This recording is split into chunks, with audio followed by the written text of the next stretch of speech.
दोस्तों, किसी ने बड़े कमाल की बात कही है, जीते जी इंसान की प्यास बुझ नहीं सकती, इसीलिए तो मरने के बाद अस्थियां नदियों में बहा दी जाती हैं।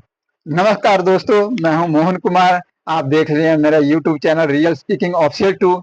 आज एक बहुत छोटी सी पर बड़ी गहरी बात मैं आपको सुनाने जा रहा हूं। एक गुरुकुल था।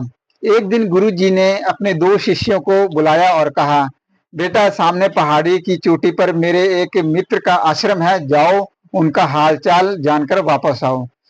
शिष्य जाने लगे तो गुरुजी ने कहा, रुको, ये सामान दो बस्तों में रख लो।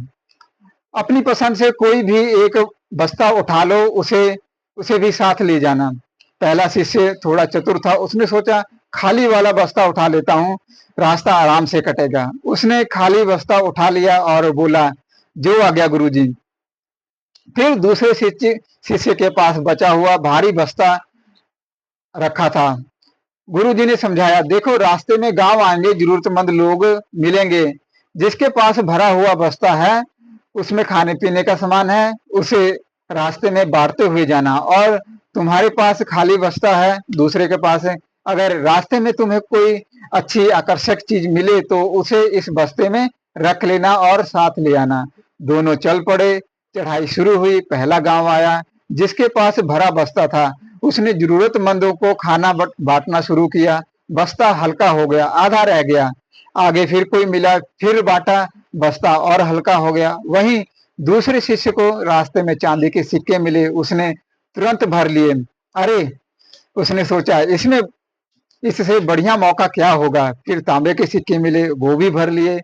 उसका बस्ता वजनी हो गया। फिर दोनों आगे बढ़े।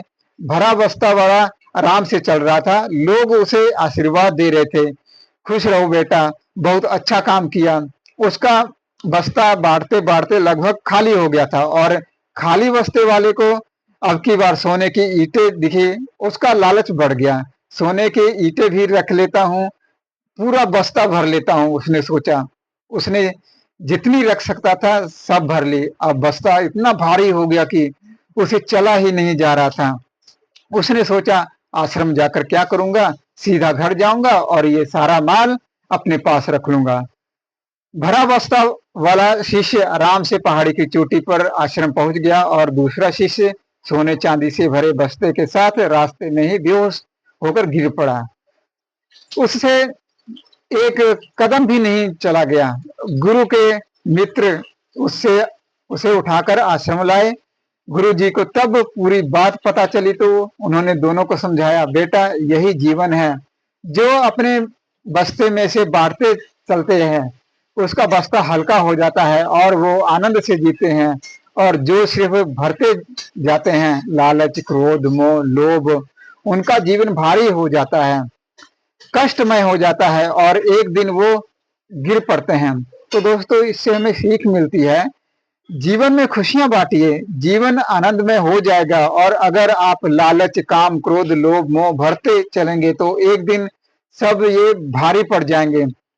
फिर से वही बात जो अक्सर आपसे कहता हूं, कर दिखाओ कुछ ऐसा कि दुनिया करना चाहे आपके जैसा। तो दोस्तों, जिंदगी में हमेशा कुछ ऐसा करना चाहिए कि लोग हमें देखकर सोचे कि हाँ, मुझे भी इसके जैसा बनना है। हमेशा जिंदगी में अच्छे काम करिए ताकि लोग भी मोटिवेशन हो, हमारी जो है वो हमारी पहचान बने। तो दोस्तों, ये थी वीडियो। उम्मीद करता हूँ आपको पसंद आई होगी। ऐसी ही मोटिवेशन और साइकोलॉजी वीडियो के लिए हमारे यूट्यूब चैनल को जरूर सब्सक्राइब कीजिए और अपने दोस्तों तक जरूर शेयर कीजिए। मिलेंगे अगली वीडियो में, तब तक के लिए धन्यवाद दोस्तों। आप अपना ख्याल रखिए।